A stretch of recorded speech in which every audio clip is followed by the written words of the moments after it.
ಬಜೆಟ್ನ ಕುರಿತಾದ ರಿಯಾಕ್ಷನ್ಗಳಿದಿಷ್ಟು. ಇನ್ನು ರಾಜ್ಯ ರಾಜಕೀಯದಲ್ಲಿ ಅದರಲ್ಲೂ ಕಾಂಗ್ರೆಸ್ ಪಾಳ್ಯದಲ್ಲಿ ಸಾಕಷ್ಟು ಸಂಚಲನಕ್ಕೆ ಕಾರಣವಾಗುವಂತಹ ಬೆಳವಣಿಗೆಗಳಾಗ್ತಾ ಇದೆ. ಮುಖ್ಯಮಂತ್ರಿ ಸಿದ್ದರಾಮಯ್ಯನವರಿಗೆ ಇದೀಗ ಮತ್ತೊಂದು ಶಾಕ್ ಎದುರಾಗಿದೆ. ಸಿಎಂ ಸಿದ್ದರಾಮಯ್ಯನವರಿಂದ ಬಿಆರ್ ಪಾಟೀಲ್ ಆಪ್ತರ ಬಳಗದಲ್ಲಿ ಗುರುತಿಸಿಕೊಳ್ಳುವ ಬಿಆರ್ ಪಾಟೀಲ್ ಇದೀಗ ಅಂತರವನ್ನ ಕಾಯ್ದುಕೊಳ್ತಿದ್ದಾರೆ. ಮುಖ್ಯಮಂತ್ರಿಗಳ ಸಲಹೆಗಾರ ಹುದ್ದೆಗೆ ಬಿಆರ್ ಪಾಟೀಲ್ ರಾಜೀನಾಮೆ ಸಲ್ಲಿಸಿದ್ದಾರೆ. ಇದನ್ನು ಅಧಿಕೃತವಾಗಿ ಬಿಆರ್ ಪಾಟೀಲ್ರೇ ಖಚಿತಪಡಿಸಿದ್ದಾರೆ. ಸಿದ್ದರಾಮಯ್ಯನವರನ್ನ ಭೇಟಿ ಮಾಡಿ ಎಲ್ಲ ಮಾತನಾಡ್ತೇನೆ ಅಂತ ರಿಪಬ್ಲಿಕ್ ಕನ್ನಡಕ್ಕೆ ಬಿಆರ್ ಪಾಟೀಲ್ ಎಕ್ಸ್ಕ್ಲೂಸಿವ್ ರಿಯಾಕ್ಷನ್ ಕೊಟ್ಟಿದ್ದಾರೆ.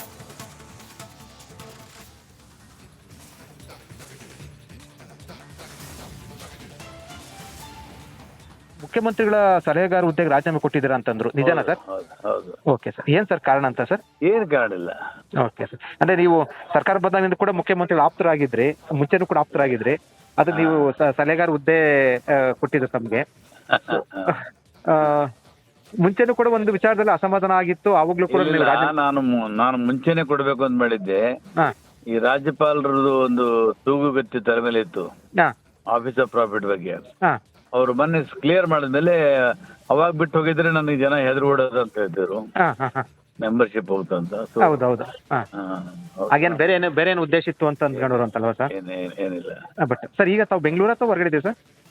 ಅಯ್ಯೋ, ನಾನು ಮಹಾರಾಷ್ಟ್ರ ಸೊಲ್ಲಾಪುರಲ್ಲಿದ್ದೆ. ಓಕೆ, ಮುಖ್ಯಮಂತ್ರಿಗಳ ಸಲಹೆಗಾರ ಹುದ್ದೆಗೆ ರಾಜೀನಾಮೆ ಕೊಟ್ಟಿದ್ದೀರಾ ಅಂತಂದ್ರು, ನಿಜನಾ ಸರ್? ಹೌದು. ಓಕೆ ಸರ್, ಏನ್ ಸರ್ ಕಾರಣ ಅಂತ ಸರ್? ಏನ್ ಕಾರಣ ಇಲ್ಲ. ಓಕೆ ಸರ್, ಅಂದ್ರೆ ನೀವು ಸರ್ಕಾರ ಬಂದಾಗಿಂದ ಕೂಡ ಮುಖ್ಯಮಂತ್ರಿಗಳು ಆಪ್ತರಾಗಿದ್ರಿ, ಮುಂಚೆನೂ ಕೂಡ ಆಪ್ತರಾಗಿದ್ರಿ, ಅದು ನೀವು ಸಲಹೆಗಾರ ಹುದ್ದೆ ಕೊಟ್ಟಿದ್ರು ತಮ್ಗೆ. ಮುಂಚೆನೂ ಕೂಡ ಒಂದು ವಿಚಾರದಲ್ಲಿ ಅಸಮಾಧಾನ ಆಗಿತ್ತು, ಅವಾಗ್ಲೂ ಕೂಡ ನಾನು ಮುಂಚೆನೆ ಕೊಡ್ಬೇಕು ಅಂತ ಮಾಡಿದ್ದೆ. ಈ ರಾಜ್ಯಪಾಲರದು ಒಂದು ತೂಗುಗತ್ತಿ ತಲೆ ಮೇಲೆ ಇತ್ತು, ಆಫೀಸ್ ಆಫ್ ಪ್ರಾಫಿಟ್ ಬಗ್ಗೆ. ಅವ್ರು ಮೊನ್ನೆ ಕ್ಲಿಯರ್ ಮಾಡಿದ್ಮೇಲೆ ಅವಾಗ ಬಿಟ್ಟು ಹೋಗಿದ್ರೆ ನನಗೆ ಜನ ಹೆದರ್ ಓಡೋದು ಅಂತ ಹೇಳ್ತಿದ್ರು, ಮೆಂಬರ್ಶಿಪ್ ಹೋಗ್ತಂತ. ಹೌದೌದು, ಹಾಗೇನು ಬೇರೆ ಏನು ಉದ್ದೇಶ ಇತ್ತು ಅಂತ ಅಂದ್ಕೊಂಡ್ರು ಅಂತಲ್ವಾ ಸರ್? ಏನಿಲ್ಲ. ಬಟ್ ಸರ್, ಈಗ ತಾವು ಬೆಂಗಳೂರು ಬಿಆರ್ ಪಾಟೀಲ್ ರೈ ನಿರ್ಧಾರದ ಕುರಿತಾಗಿ ಮುಖ್ಯಮಂತ್ರಿ ಸಿದ್ದರಾಮಯ್ಯ ಕೂಡ ಪ್ರತಿಕ್ರಿಯೆ ನೀಡಿದ್ದಾರೆ. ನೋಡೋಣ.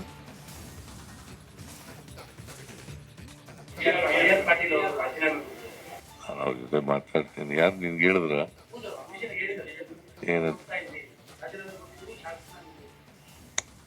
ಮಾತಾಡ್ತೀನಿ ಅವ್ರ ಜೊತೆ. ಬಂಡಾಯ ಅಲ್ಲ, ಅವ್ರಿಗೆ ನೋಡೋಣ, ಅವ್ರ ಜೊತೆ ಮಾತಾಡ್ತೀನಿ. ನಂಗೆ ಗೊತ್ತಿಲ್ಲ, ಮಾತಾಡಿಲ್ಲ.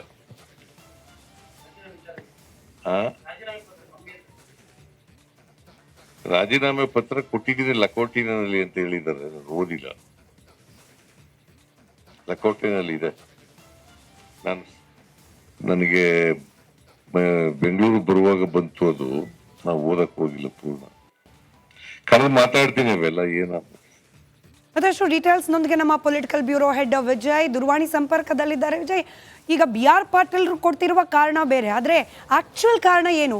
ಈ ರಾಜಕೀಯ ಪಡಸಾಲೆಯಲ್ಲಿ ಏನ್ ಚರ್ಚೆ ಆಗ್ತಾ ಇದೆ ಬಿಆರ್ ಪಾಟೀಲ್ರ ಈ ನಿರ್ಧಾರದ ಕುರಿತಾಗಿ? ಕಾಂಗ್ರೆಸ್ ನಲ್ಲಿ ಈಗ ಅಲ್ಲೋಲ ಕಲ್ಲೋಲ ಶುರುವಾಗುತ್ತಾ ಅನ್ನೋದು. ಯಾಕಂದ್ರೆ ಬಿಆರ್ ಪಾಟೀಲ್ ಅವರು ಮುಖ್ಯಮಂತ್ರಿಗಳ ಸಲಹೆಗಾರ ಹುದ್ದೆಗೆ ರಾಜೀನಾಮೆ ಕೊಟ್ಟಿರುವಂತದ್ದು. ಮುಂಚಿನಲ್ಲೂ ಕೂಡ ಮುಖ್ಯಮಂತ್ರಿ ಸಲಹೆಗಾರ ಆದ ನಂತರ ಕೂಡ ಅಸಮಾಧಾನ ಇತ್ತು. ಶಾಸಕರಿಗೆ ಅನುದಾನ ಸಿಗ್ತಾ ಇಲ್ಲ, ಅಧಿಕಾರಿಗಳು ಹೇಳಿದ ಮಾತು ಕೇಳ್ತಾ ಇಲ್ಲ, ಅಧಿಕಾರಿಗಳು ಏನು ಇವ್ರು ಹೇಳಿದಂತ ಕೆಲಸ ಯಾರು ಕೂಡ ಮಾಡ್ತಾ ಇಲ್ಲ ಅನ್ನುವಂಥದ್ದು, ಅಧಿಕಾರಿ ಬೇಜವಾಬ್ದಾರಿ ಅನ್ನೋದು ಸಾಕಷ್ಟು ಅಸಮಾಧಾನ ಇತ್ತು. ಬಟ್ ಬಿಆರ್ ಪಾಟೀಲ್ ಸಾಕಷ್ಟು ಹಿರಿಯ ಶಾಸಕರಾಗಿರುವಂತದ್ದು, ಮುಖ್ಯಮಂತ್ರಿ ಸಿದ್ದರಾಮಯ್ಯ ಅವರ ಸಮಕಾಲೀನ ಇರುವಂತಹ ಶಾಸಕರು, ಅಂತವರಿಗೆ ಕೂಡ ಅನುದಾನ ಸಿಗ್ತಾ ಇಲ್ಲ, ಅಧಿಕಾರಿಗಳು ಮಾತನ್ನು ಕೇಳ್ತಾ ಇಲ್ಲ ಅನ್ನುವಂಥದ್ದು ಕೂಡ ನಮಗೆ ಮೂಲಗಳ ಮಾಹಿತಿಯಿಂದ ಬಂದಿರುವಂತದ್ದು. ಇದನ್ನ ಹೊರತುಪಡಿಸಿ ಬೇರೆ ಏನಾದ್ರು ಕೂಡ ಕಾರಣ ಇದೆಯಾ ಅನ್ನುವಂಥದ್ದು. ಯಾಕಂದ್ರೆ ಮುಖ್ಯಮಂತ್ರಿ ಸಿದ್ದರಾಮಯ್ಯಗೆ ಆಲ್ರೆಡಿ ಕೂಡ ರಾಜೀನಾಮೆಯನ್ನ ಕೊಟ್ಟಿರುವಂತದ್ದು. ಮತ್ತೆ ಮತ್ತಷ್ಟು ಅಂಶಗಳನ್ನ ಮುಖ್ಯಮಂತ್ರಿ ಸಿದ್ದರಾಮಯ್ಯವನ್ನ ಭೇಟಿ ಮಾಡಿ ಒಂದಷ್ಟು ದೂರುಗಳನ್ನ ಹೇಳಲು ಸಂಬಂಧಪಟ್ಟಂತೆ ಕೂಡ ತಯಾರಿ ನಡೆಸಿರುವಂತದ್ದು. ಕಾಂಗ್ರೆಸ್ ನಲ್ಲಿ ಸರ್ಕಾರ ಅಧಿಕಾರಕ್ಕೆ ಬಂದು 1.5 ವರ್ಷಗಳ ಒಳಗಡೆ ಕೂಡ ಈ ರೀತಿ ತಮ್ಮ ಹುದ್ದೆಗೆ ರಾಜೀನಾಮೆ ಕೊಡುವಂತದ್ದು, ಜೊತೆಗೆ ಮುಂದಿನ ಮುಖ್ಯಮಂತ್ರಿ ಬದಲಾವಣೆ ಸಂಬಂಧಪಟ್ಟಂತೆ ಎದ್ದಿರುವಂತಹ ಚರ್ಚೆಯ ಬೆನ್ನಲ್ಲೇ ಬಜೆಟ್ ಇನ್ನು ಕೇವಲ ಒಂದು ತಿಂಗಳಿರೋ ಕೂಡ ಈ ರೀತಿಯ ಶಾಸಕರ ಆಡಳಿತ ಪಕ್ಷ ಶಾಸಕರಲ್ಲಿ ಅಸಮಾಧಾನ ಇದ್ದಿರುವುದೇನಿದೆ, ಇದು ಇಲ್ಲಿಗೆ ನಿಲ್ಲುತ್ತಾ ಅಥವಾ ಮುಂದೆ ಇದು ನಾನಾ ರೀತಿಯ ತಿರುವುಗಳು ತೆಗೆದುಕೊಳ್ಳುತ್ತಾ ಅನ್ನೋದು ಒಂದು ಕುತೂಹಲ. ಆದ್ರೆ ಒಂದೊಂದು ಬಹಳ ಸ್ಪಷ್ಟ, ಬಿಆರ್ ಪಾಟೀಲ್ ಅವರು ಒಂದು ರೀತಿಯ ಸ್ವಾಭಿಮಾನಿ ವ್ಯಕ್ತಿ ಆಗಿರುವಂತದ್ದು. ಈ ಹಿನ್ನೆಲೆಯಲ್ಲಿ ಅವರು ರಾಜೀನಾಮೆ ಕೊಟ್ಟಿರುವಂತ ಹಿನ್ನೆಲೆಯಲ್ಲಿ ಒಂದಷ್ಟು ಗಂಭೀರತೆಯ ಜೊತೆಗೆ ಕಾಂಗ್ರೆಸ್ ಪಕ್ಷದಲ್ಲಿ ಬೇರೆ ರೀತಿಯ ಪರಿಣಾಮ ಮತ್ತು ಬೇರೆ ರೀತಿಯ ಸ್ವರೂಪವನ್ನು ತಿಳಿಸಿಕೊಳ್ಳುವಂತ ಎಲ್ಲಾ ಸಾಧ್ಯತೆ ಇರುವ ಬಜೆಟ್ನ ಕುರಿತಾದ ರಿಯಾಕ್ಷನ್ಗಳಿದಿಷ್ಟು. ಇನ್ನು ರಾಜ್ಯ ರಾಜಕೀಯದಲ್ಲಿ ಅದರಲ್ಲೂ ಕಾಂಗ್ರೆಸ್ ಪಾಳ್ಯದಲ್ಲಿ ಸಾಕಷ್ಟು ಸಂಚಲನಕ್ಕೆ ಕಾರಣವಾಗುವಂತಹ ಬೆಳವಣಿಗೆಗಳಾಗ್ತಾ ಇದೆ. ಮುಖ್ಯಮಂತ್ರಿ ಸಿದ್ದರಾಮಯ್ಯನವರಿಗೆ ಇದೀಗ ಮತ್ತೊಂದು ಶಾಕ್ ಎದುರಾಗಿದೆ.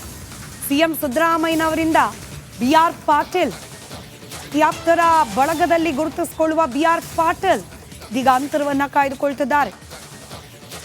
ಮುಖ್ಯಮಂತ್ರಿಗಳ ಸಲಹೆಗಾರ ಹುದ್ದೆಗೆ ಬಿಆರ್ ಪಾಟೀಲ್ ರಾಜೀನಾಮೆ ಸಲ್ಲಿಸಿದ್ದಾರೆ. ಇದನ್ನು ಅಧಿಕೃತವಾಗಿ ಬಿಆರ್ ಪಾಟೀಲ್ರೇ ಖಚಿತಪಡಿಸಿದ್ದಾರೆ. ಸಿದ್ದರಾಮಯ್ಯನವರನ್ನ ಭೇಟಿ ಮಾಡಿ ಎಲ್ಲ ಮಾತನಾಡ್ತೇನೆ ಅಂತ ರಿಪಬ್ಲಿಕ್ ಕನ್ನಡಕ್ಕೆ ಬಿಆರ್ ಪಾಟೀಲ್ ಎಕ್ಸ್ಕ್ಲೂಸಿವ್ ರಿಯಾಕ್ಷನ್ ಕೊಟ್ಟಿದ್ದಾರೆ.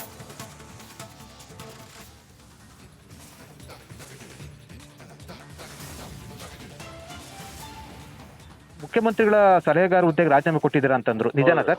ಹೌದು. ಓಕೆ ಸರ್, ಏನ್ ಸರ್ ಕಾರಣ ಅಂತ ಸರ್? ಏನ್ ಕಾರಣ ಇಲ್ಲ. ಓಕೆ ಸರ್, ಅಂದ್ರೆ ನೀವು ಸರ್ಕಾರ ಬಂದಾಗಿಂದ ಕೂಡ ಮುಖ್ಯಮಂತ್ರಿಗಳು ಆಪ್ತರಾಗಿದ್ರಿ, ಮುಂಚೆನೂ ಕೂಡ ಆಪ್ತರಾಗಿದ್ರಿ. ಅದು ನೀವು ಸಲಹೆಗಾರ ಹುದ್ದೆ ಕೊಟ್ಟಿದ್ದು ತಮ್ಗೆ. ಮುಂಚೆನೂ ಕೂಡ ಒಂದು ವಿಚಾರದಲ್ಲಿ ಅಸಮಾಧಾನ ಆಗಿತ್ತು, ಅವಾಗ್ಲೂ ಕೂಡ ನೀವು ನಾನು ಮುಂಚೆನೆ ಕೊಡ್ಬೇಕು ಅಂತ ಮಾಡಿದ್ದೆ. ಹಾ ಈ ರಾಜ್ಯಪಾಲರದು ಒಂದು ತೂಗುಗತ್ತಿ ತಲೆ ಮೇಲೆ ಇತ್ತು, ಹಾ ಆಫೀಸ್ ಆಫ್ ಪ್ರಾಫಿಟ್ ಬಗ್ಗೆ. ಹಾ ಅವ್ರು ಮೊನ್ನೆ ಕ್ಲಿಯರ್ ಮಾಡಿದ್ಮೇಲೆ ಅವಾಗ ಬಿಟ್ಟು ಹೋಗಿದ್ರೆ ನನಗೆ ಜನ ಹೆದರ್ ಓಡೋದು ಅಂತ ಹೇಳ್ತಿದ್ರು, ಹಾ ಹಾ ಹಾ ಮೆಂಬರ್ಶಿಪ್ ಹೋಗ್ತಂತ.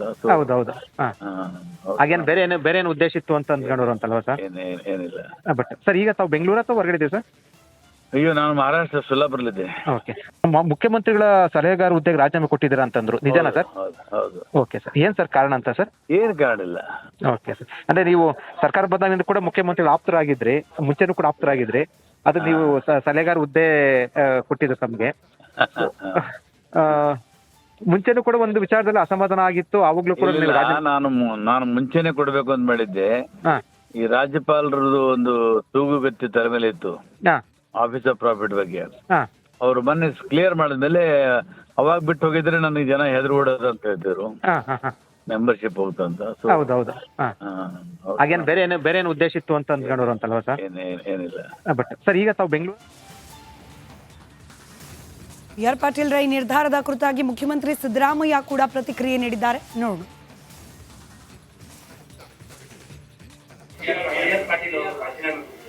ನಾನು ಅವ್ರ ಜೊತೆ ಮಾತಾಡ್ತೇನೆ. ಯಾರು ನಿನ್ಗೆ ಹೇಳಿದ್ರ ಏನಂತ? ಮಾತಾಡ್ತೀನಿ ಅವ್ರ ಜೊತೆ. ಬಂಡಾಯ ಅಲ್ಲ, ಅವ್ರಿಗೆ ನೋಡೋಣ, ಅವ್ರ ಜೊತೆ ಮಾತಾಡ್ತೀನಿ. ನಂಗೆ ಗೊತ್ತಿಲ್ಲ, ಮಾತಾಡಿಲ್ಲ.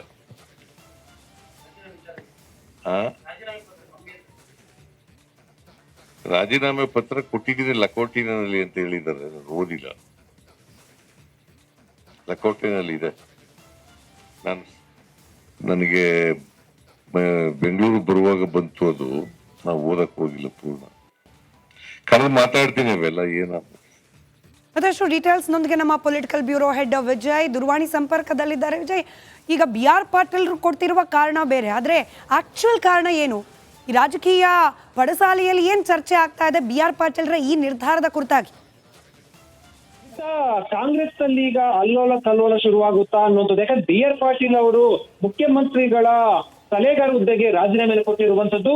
ಮುಂಚಿನಲ್ಲೂ ಕೂಡ ಮುಖ್ಯಮಂತ್ರಿ ಸಲಹೆಗಾರ ಆದ ನಂತರ ಕೂಡ ಅಸಮಾಧಾನ ಇತ್ತು. ಶಾಸಕರಿಗೆ ಅನುದಾನ ಸಿಗ್ತಾ ಇಲ್ಲ, ಅಧಿಕಾರಿಗಳು ಹೇಳಿದ ಮಾತು ಕೇಳ್ತಾ ಇಲ್ಲ, ಅಧಿಕಾರಿಗಳು ಏನು ಇವ್ರು ಹೇಳಿದಂತ ಕೆಲಸ ಯಾರು ಕೂಡ ಮಾಡ್ತಾ ಇಲ್ಲ ಅನ್ನುವಂಥದ್ದು, ಅಧಿಕಾರಿ ಬೇಜವಾಬ್ದಾರಿ ಅನ್ನೋದು ಸಾಕಷ್ಟು ಅಸಮಾಧಾನ ಇತ್ತು. ಬಟ್ ಬಿಆರ್ ಪಾಟೀಲ್ ಸಾಕಷ್ಟು ಹಿರಿಯ ಶಾಸಕರಾಗಿರುವಂತದ್ದು, ಮುಖ್ಯಮಂತ್ರಿ ಸಿದ್ದರಾಮಯ್ಯ ಅವರ ಸಮಕಾಲೀನ ಇರುವಂತಹ ಶಾಸಕರು, ಅಂತವರಿಗೆ ಕೂಡ ಅನುದಾನ ಸಿಗ್ತಾ ಇಲ್ಲ, ಅಧಿಕಾರಿಗಳು ಮಾತನ್ನು ಕೇಳ್ತಾ ಇಲ್ಲ ಅನ್ನುವಂಥದ್ದು ಕೂಡ ನಮಗೆ ಮೂಲಗಳ ಮಾಹಿತಿಯಿಂದ ಬಂದಿರುವಂತದ್ದು.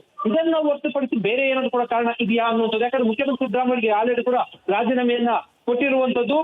ಮತ್ತೆ ಮತ್ತಷ್ಟು ಅಂಶಗಳನ್ನ ಮುಖ್ಯಮಂತ್ರಿ ಸಿದ್ದರಾಮಯ್ಯವನ್ನ ಭೇಟಿ ಮಾಡಿ ಒಂದಷ್ಟು ದೂರುಗಳನ್ನ ಹೇಳಲು ಸಂಬಂಧಪಟ್ಟಂತೆ ಕೂಡ ತಯಾರಿಯನ್ನು ನಡೆಸಿರುವಂತದ್ದು. ಕಾಂಗ್ರೆಸ್ ನಲ್ಲಿ ಸರ್ಕಾರ ಅಧಿಕಾರಕ್ಕೆ ಬಂದು 1.5 ವರ್ಷಗಳ ಒಳಗಡೆ ಕೂಡ ಈ ರೀತಿ ತಮ್ಮ ಹುದ್ದೆಗೆ ರಾಜೀನಾಮೆ ಕೊಡುವಂತದ್ದು, ಜೊತೆಗೆ ಮುಂದಿನ ಮುಖ್ಯಮಂತ್ರಿ ಬದಲಾವಣೆ ಸಂಬಂಧಪಟ್ಟಂತೆ ಎದ್ದಿರುವಂತಹ ಚರ್ಚೆಯ ಬೆನ್ನಲ್ಲೇ ಬಜೆಟ್ ಇನ್ನು ಕೇವಲ ಒಂದು ತಿಂಗಳಿರೋ ಕೂಡ ಈ ರೀತಿಯ ಶಾಸಕರ ಆಡಳಿತ ಪಕ್ಷ ಶಾಸಕರಲ್ಲಿ ಅಸಮಾಧಾನ ಇದ್ದಿರುವುದೇನಿದೆ, ಇದು ಇಲ್ಲಿಗೆ ನಿಲ್ಲುತ್ತಾ ಅಥವಾ ಮುಂದೆ ಇದು ನಾನಾ ರೀತಿಯ ತಿರುವುಗಳು ತೆಗೆದುಕೊಳ್ಳುತ್ತಾ ಅನ್ನೋದು ಒಂದು ಕುತೂಹಲ. ಆದ್ರೆ ಒಂದೊಂದು ಬಹಳ ಸ್ಪಷ್ಟ, ಬಿಆರ್ ಪಾಟೀಲ್ ಅವರು ಒಂದು ರೀತಿಯ ಸ್ವಾಭಿಮಾನಿ ವ್ಯಕ್ತಿ ಆಗಿರುವಂತದ್ದು. ಈ ಹಿನ್ನೆಲೆಯಲ್ಲಿ ಅವರು ರಾಜೀನಾಮೆ ಕೊಟ್ಟಿರುವಂತ ಹಿನ್ನೆಲೆಯಲ್ಲಿ ಒಂದಷ್ಟು ಗಂಭೀರತೆಯ ಜೊತೆಗೆ ಕಾಂಗ್ರೆಸ್ ಪಕ್ಷದಲ್ಲಿ ಬೇರೆ ರೀತಿಯ ಪರಿಣಾಮ ಮತ್ತು ಬೇರೆ ರೀತಿಯ ಸ್ವರೂಪನ ತಿಳಿಸ್ಕೊಳ್ಳುವಂತ ಎಲ್ಲಾ ಸಾಧ್ಯತೆ ಇರುವ